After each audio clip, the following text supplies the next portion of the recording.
Fundamental rights के संबंध में इंडियन कॉन्स्टिट्यूशन में डॉक्टर भीमराव अंबेडकर जी का कथन है कि यदि मुझसे पूछा जाए कि इस संविधान में सबसे इम्पोर्टेंट आर्टिकल कौन सा है, तो मैं आर्टिकल 32 के अलावा किसी अन्य आर्टिकल का नाम नहीं लूँगा, क्योंकि ये आर्टिकल संविधान की आत्मा है। हेलो एवरीवन, लीगल लाइफलाइन में आपका स्वागत है। मैं राम गुर्जर और आज के इस वीडियो में हम फंडामेंटल राइट्स में राइट टू कॉन्स्टिट्यूशनल रेमेडी, जो कि आर्टिकल 32 में उपबंधित है, तो इसका हम अध्ययन करेंगे। तो आइए देखते हैं। सामान्यतः जहाँ अधिकार होते हैं वहाँ उपचारों का होना आवश्यक है। लॉ जहाँ हमें अधिकार देता है, साथ में उसके उपचार भी या रेमेडीज़ भी प्रोवाइड करता है। ये एक लैटिन मैक्सिम पर आधारित है, उबी जस इबी रेमेडियम, जिसका अर्थ wherever there is a right there is a remedy, अर्थात जहाँ अधिकार है वहाँ उपचार है। बिना रेमेडीज़ के राइट्स की कोई वैल्यू नहीं होती है। इंडियन कॉन्स्टिट्यूशन में भी इसी प्रिंसिपल को ध्यान में रखते हुए फंडामेंटल राइट्स को प्रोटेक्ट करने के लिए आर्टिकल 32 में फंडामेंटल रेमेडीज़ या राइट टू कॉन्स्टिट्यूशनल रेमेडीज़ का प्रोविज़न रखा गया है। संवैधानिक उपचारों का अधिकार या राइट टू कॉन्स्टिट्यूशनल रेमेडीज़, जो कि भारतीय संविधान के आर्टिकल 32 में उपबंधित की गई हैं। आर्टिकल 32 के अनुसार जो फंडामेंटल राइट्स हैं पार्ट 3 में, उन राइट्स को प्रोटेक्ट करने के लिए और उनका इन्फोर्समेंट कराने के लिए सुप्रीम कोर्ट को पावर दी गई है कि यदि किसी पर्सन के फंडामेंटल राइट्स वायलेट होते हैं तो आर्टिकल 32 में वो डायरेक्टली पिटीशन फाइल कर सकते हैं। और इस आर्टिकल में 5 तरह के रिट्स बताई गई हैं जो हम डिस्कस। फर्स्ट थिंग हमारे दिमाग में ये आती है कि रिट्स क्या होती है, किस चिड़िया का नाम है ये रिट्स। तो रिट्स वो होती हैं, रिट्स कोर्ट या जुडिशरी द्वारा जारी किया गया एक आदेश है।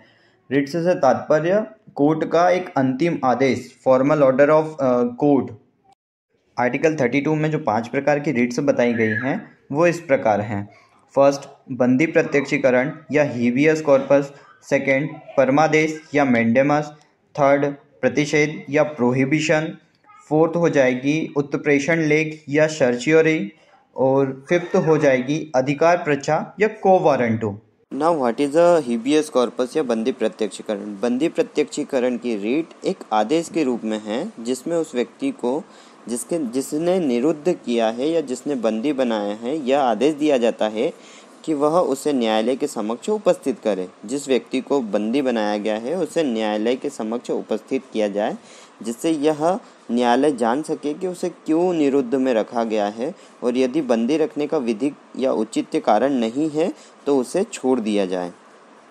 हीबियस कॉर्पस का शाब्दिक अर्थ है शरीर प्राप्त करना। इस रिट द्वारा न्यायालय उस व्यक्ति को सशरीर अपने समक्ष उपस्थित कराता है, जिससे न्यायालय उसके कारावास के कारणों को जान सके, और यदि उसे रखने के विधिक औचित्य नहीं है तो उसे मुक्त कर सके।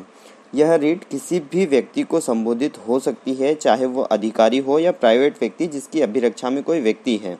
इस रिट की अवज्ञा करने पर न्यायालय के अवमान के लिए दंड दिया जाएगा या कंटेम्प्ट ऑफ कोर्ट माना जाएगा। हमारी जो अगली रिट है वो है मेंडेमस या परमादेश, जिसका अर्थ होता है आज्ञा देना। इसमें जिस निकाय या व्यक्ति को वह संबोधित है उससे यह अपेक्षा है कि वह कोई लोक कर्तव्य।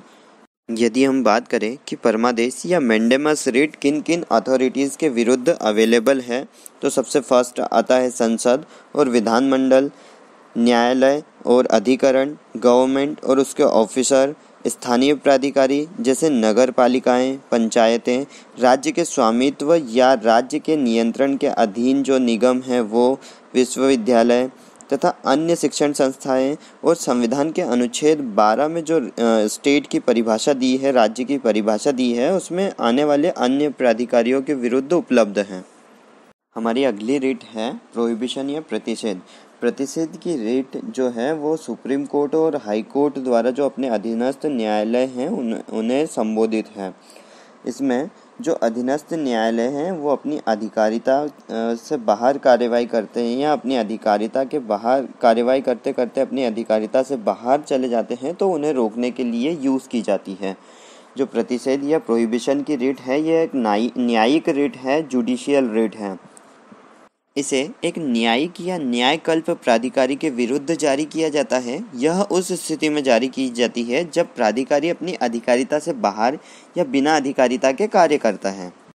हमारी अगली रिट है सर्चियरी या उत्प्रेषण। इसका अर्थ होता है प्रमाणित करना या सूचना देना। ये रिट सुप्रीम कोर्ट या हाई कोर्ट की तरफ से अपने जो सबऑर्डिनेट कोर्ट्स होते हैं, ट्रिब्यूनल्स होते हैं या प्रशासनिक प्राधिकरण होते हैं, उनके खिलाफ जारी की जाती है किसी सरकारी प्रक्रिया से जुड़ी पूछताछ करने के मकसद से। उत्प्रेषण का उद्देश्य जो सबऑर्डिनेट कोर्ट्स और ट्रिब्यूनल्स होते हैं उनको उनकी अधिकारिता में रखना है, और यदि वे अपनी अधिकारिता के बाहर कार्य करते हैं तो जो सुपीरियर कोर्ट्स होती हैं वो उत्प्रेषण रिट जारी करके और उनके निर्णयों को अभिखंडित कर सकते हैं। हमारी अगली रिट है क्यो वारंटो या अधिकार परीक्षा। किसी सार्वजनिक कार्यालय को संभालने वाला व्यक्ति उस पद पर बने रहने योग्य है भी या नहीं, क्यो वारंटो रिट यह तय करता है। जिसके खिलाफ यह रिट लगी है उसे साबित करना पड़ता है कि वो उस पद के योग्य है या नहीं। इस रिट को जारी करके संबंधित व्यक्ति से न्यायालय कहता है कि वह किस प्राधिकार से पद, विशेषाधिकार या अधिकार को धारण करता है। यदि पद धारण करने वाले व्यक्ति के पास उसको धारण करने का अधिकार नहीं है तो उसको पद से हटा दिया जा सकता है। दूसरी ओर यह रिट लोक पद धारक को जिस पद पर उसका अधिकार है उस पर बने रहने का संरक्षण भी देता है। तो दोस्तों, आज के इस वीडियो में हमने फंडामेंटल राइट्स के last right to constitutional remedy या संवैधानिक उपचारों के अधिकार का अध्ययन किया। आई होप सो कि आपको मेरा वीडियो पसंद आया होगा। Thank you, bye bye, take care.